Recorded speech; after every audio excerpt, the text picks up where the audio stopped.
તો નમસ્તે મિત્રો, આજે આપણે વાત કરવા જઈ રહ્યા છીએ એક એવા ફળ વિશે જે સ્વાદમાં મીઠું અને આરોગ્ય માટે અમૂલ્ય છે, અને એ છે ખજૂર. ખજૂર નાનકડું હોવા છતાં એનામાં અનેક પોષક તત્વો છુપાયેલા છે. પણ શું તમે જાણો છો કે ખજૂર જેટલું ફાયદાકારક છે એટલું જો વધુ ખાવાથી નુકસાન પણ બની શકે છે?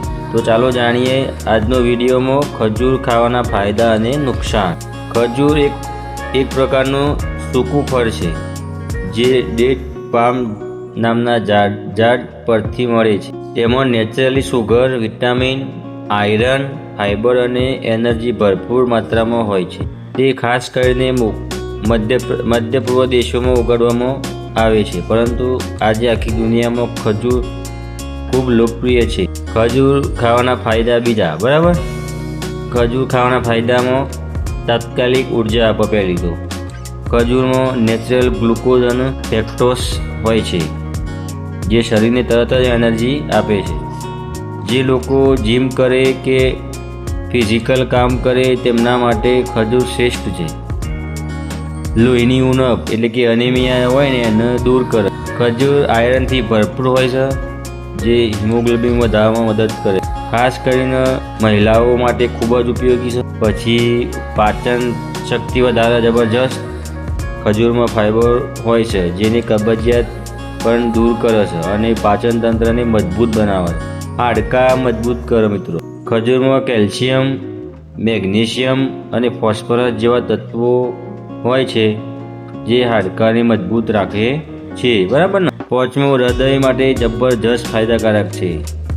નિયમિત ખજૂર ખાવાથી ખરાબ કોલેસ્ટ્રોલ ઘટે, હૃદયની નસો સ્વસ્થ રાખે છે, મગજ અને સ્મૃતિ શક્તિ વધારે છે. ખજૂરમાં વિટામિન B6 અને એન્ટીઓક્સિડન્ટ હોય છે જે બે ઇન્ફેક્શન સુધારે છે. પ્રેગ્નન્ટ મહિલાઓ માટે ખૂબ જ ફાયદાકારક છે. ખજૂર ગર્ભાવસ્થામાં એનર્જી આપે છે, પ્રસવ સમયે મદદરૂપ થાય છે અને માતાના દૂધની ગુણવત્તામાં વધારો પણ કરે છે. બરાબર ને? ત્વચા અને વાળ માટે પણ બહુ સારી એવી છે. એમાં રહેલા એન્ટીઓક્સિડન્ટ તત્વોને ત્વચાને યુવાન મતલબ કે જવાન રાખે અને વાળને મજબૂત બનાવે. આમાં આપણે ફાયદા જોઈ લીધા.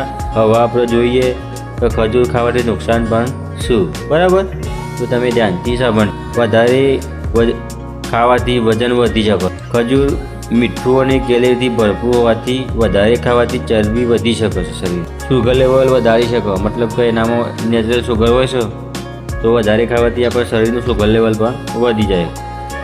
ડાયાબિટીસવાળા દર્દીઓને ખૂબ જ ઓછા માત્રામાં ખાવું જોઈએ. પછી ખજૂર ગરમ સ્વભાવ ધરાવે છે. બરાબર, મતલબ કે ગરમ સ્વભાવની આવે, જેને ઉનાળામાં વધારે ખાવાથી ગરમી શરીરની અંદર વધી શકે છે. એ ઉનાળામાં જેમ બને એમ ખાવું ટાળવું. પછી તમે જોયું જ હશે કે દાંતમાં ચોંટવાની સમસ્યાઓ પણ રહેતી જ હોય છે. ખજૂર ચીપકું એટલે મતલબ કે ચોંટી જાય એવું ફળ હોવાથી યોગ્ય રીતે આપણા દાંત છે ને સાફ થતા નથી અને કીડા પણ પડી શકે. એલર્જી કે પાચનની તકલીફ પણ થઈ શકે છે. કેટલા લોકોને ખજૂર ખાવાથી એલર્જી કે એસિડિટી પણ થઈ શકે છે. એટલે શરૂઆતમાં ઓછી માત્રામાં જ ખાવી જોઈએ. એ કેટલું યોગ્ય છે? 2 થી 4 ખજૂર ખાવું પૂરતું જ છે. રાત્રે પાણીમાં પલાળી સવારે ખાવાથી વધુ ફાયદો મળે છે. આપણે સૂકી ખજૂર હોય એને પલાળી દે અને ખાઈએ તો સારો ફાયદો. અને અંતિમ મારા મેસેજ તમને એક જ છે. તો મિત્રો, ખજૂર ખરેખર આરોગ્યનો ખજાનો છે, પણ દરેક વસ્તુની મર્યાદામાં રાખીને આપણે ખાઈએ તો એના ઘણા બધા ફાયદા થતા હોય છે અને મર્યાદા ઉપર જઈએ એટલે ઘણા બધા નુકસાન પણ થતા હોય છે.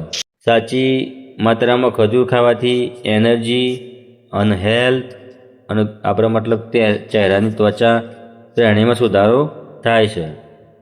તો મિત્રો, આજના માટે બસ આટલું. જો તમને મારો વિડીયો ગમ્યો હોય, ઉપયોગી લાગ્યો હોય તો લાઈક કરજો, તમારા મિત્રો સાથે શેર કરજો અને ચેનલ સબસ્ક્રાઈબ કરવાનું ભૂલતા નહીં. તો ફરી મળીએ આવા નવા ટૉપિક સાથે. ત્યાં સુધી સ્વસ્થ રહો, મસ્ત રહો. જય માતાજી.